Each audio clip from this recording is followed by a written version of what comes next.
We'll go ahead and call the meeting in order. Please join me in reciting the Pledge of Allegiance. I pledge allegiance to the flag of the United States of America and to the republic for which it stands, one nation, under God, indivisible, with liberty and justice for all. All right. Roll call. Carol Sue, please. Mayor Franklin. Here. Ron Miller. Present. Chris Armstrong. Here. Approval of minutes March 13th, 2013. I would read them, and I would make a motion for the approval of the March 13th, 2013 minutes as presented. I would second that motion. Is there any discussion? All right, hearing none, all in favor, please signify by saying aye. Aye. All opposed, it passes on a vote of 3-0. Approval of claims in the amount of $154,468.40. I've read them, and I would make a motion for the approval of the claims in the amount of $154,468.40 as presented. Second. It's been moved and properly seconded. Is there any discussion? All right, hearing none, all in favor signify by saying aye. Aye. All opposed, passes on a vote of 3-0. Moving right along, there are no licenses for consideration today. Are there any changes to the agenda? No. Hearing none. Are there any visitor comments? None. Old business. Code enforcement officer, please. 204 West Ottawa. Can you give us an update? 204 West Ottawa, that problem has been resolved and taken care of. Okay, very good.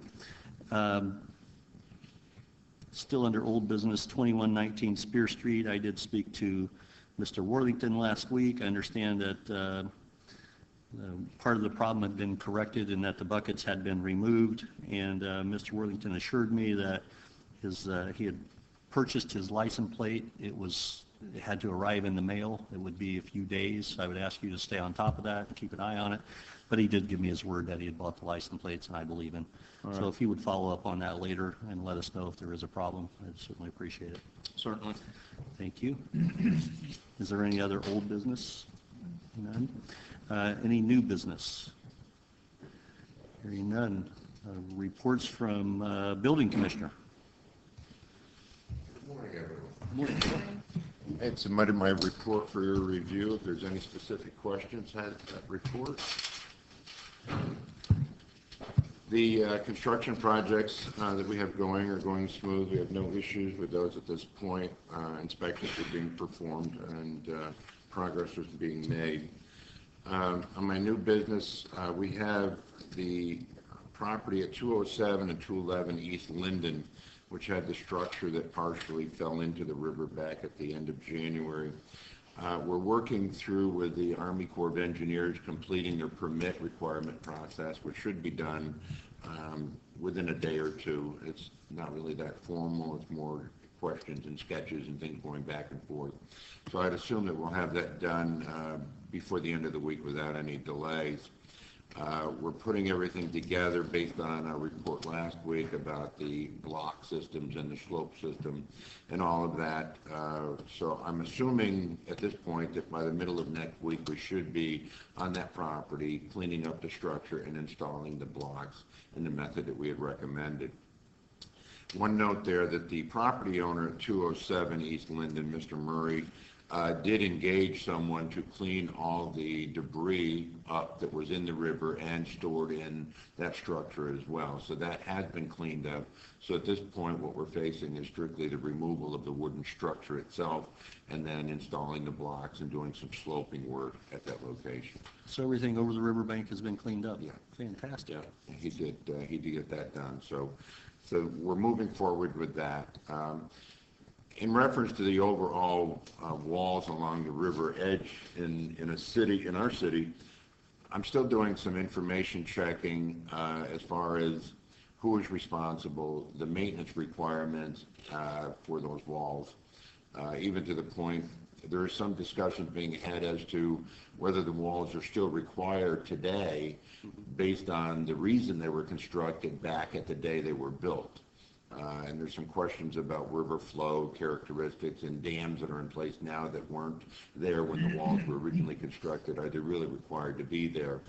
And if we can once we get to that point, then we'll do an analysis of value as to removing, repairing, or leaving as is until they do fail, case-by-case basis. At some point, I would envision we will have to bring each specific property owner into that discussion to share the burden of responsibility moving forward at location by location. So, the other issue I had was 512 North Street. If you're not aware, that we did go into an emergency demolition action there last Saturday. We were notified last week on Thursday and then again on Friday of the wall condition on the east side of the building, which was adjacent to the Kittrell Insurance Agency. Through photos and monitoring for a day, it was evident the wall was going to fail at any given point in time. So we did react. We did tear that one wall section down to the ground. We're moving in, if not today, tomorrow, to finish cleaning up the debris from that demolition. We plan on leaving it secure and entrance-proof for the balance of the facility while we negotiate a method to remedy the balance of the building. So that did occur.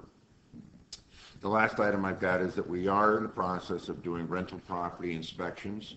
We currently do the inspections every Tuesday and Thursday based on notification requirements that we have. We have, at this point, over 230 rental properties registered. I'm assuming that that will increase as we move forward and people start to realize that they have to or are required to register the property. So beyond that, that's all I have this week. Good report as usual. Thank you for your proactive approach there on 512 North Street. I know that that's been a problem.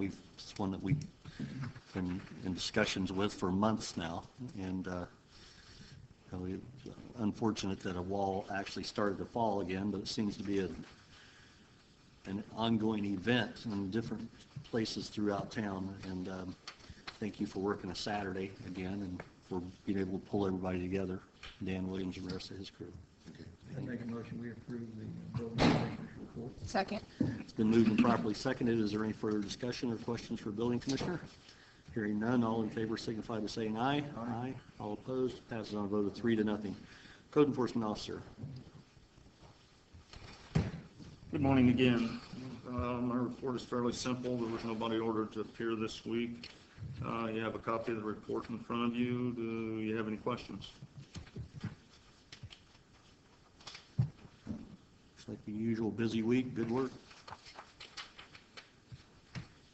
Hearing no questions, I make a motion for the approval of the code enforcement officer's report. Second. It's been moved and properly seconded. Is there any further discussion?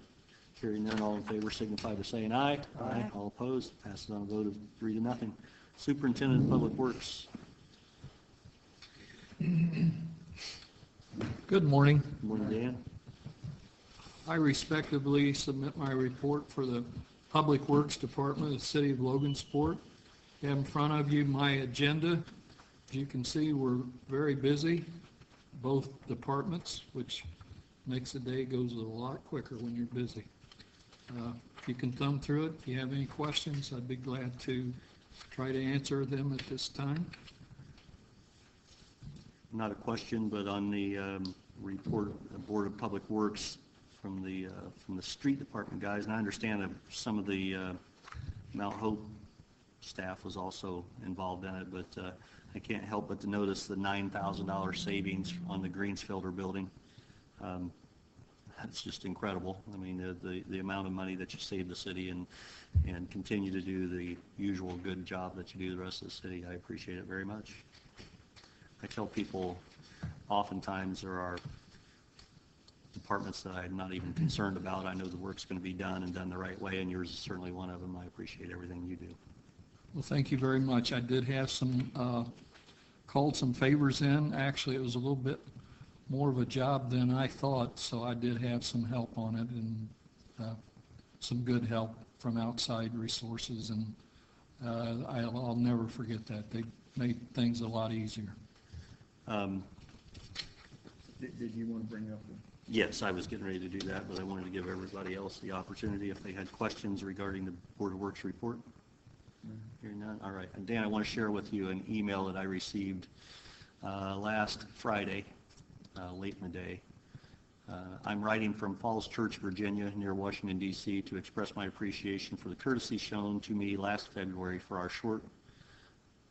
the short driving tour through Mount Hope Cemetery by Foreman Bob Bernhardt. I called him earlier by long distance to explain my planned visit. The gentleman goes on to say that his grandfather, Sylvester Hoadley, was one of a family of cemetery stone carvers in Gosport, that's Owen County, from 1885 to about 1920, whose signature style was the tree trunk design. I've noticed several headstones that are shaped like a tree trunk. He goes on to say that Mr. Bernhardt's assistance was invaluable for his research and it has saved him much time during the stop. He's writing a book, and he visited several hundred more cemeteries throughout the country, and he wanted to acknowledge Mr. Bernhardt's extra efforts, going the extra mile and making his visit here very worthwhile. And it was interesting that he's doing research on his own grandfather. So he goes on to say that he's 74 years old and doing this as a hobby, and he really appreciated the work. If you would pass that along to Mr. Bernhardt, I'd certainly appreciate it. I'd be very happy to. He's one of the most valuable assets that any department could have. He goes the extra mile. He works off the clock. We tease him a little bit and say he's Mount Hope's favorite son, and really, truly, he is. Okay. But I thank you and the board for recognizing him, and I'll pass that on to you. And this is really a big deal because the Hoadley family were one of the giants of the limestone industry in southern Correct. Indiana at the turn of the century. And there's a huge mill that's been around the southwest corner of Bloomington that's been converted from an old stone mill into a park and recreational area, which is pretty cool. But the Hoadley family has a long history in the stone carving limestone industry. I make a motion for the approval of the report of the Superintendent of Public Works. Second. It's been moved and properly seconded. Is there any further discussion? All right, hearing none. All in favor signify by saying aye. Aye. All opposed? Thank you. Thank you, Dan. Police Chief Clark is away at Chief School this week. He's not going to present a report. Fire Chief Strong, as well, is not available today. Are there any board member comments? None. Hearing none. Is there any miscellaneous business, including matters not already considered? None. Hearing none. I would To adjourn. entertain a motion to adjourn. We're adjourned.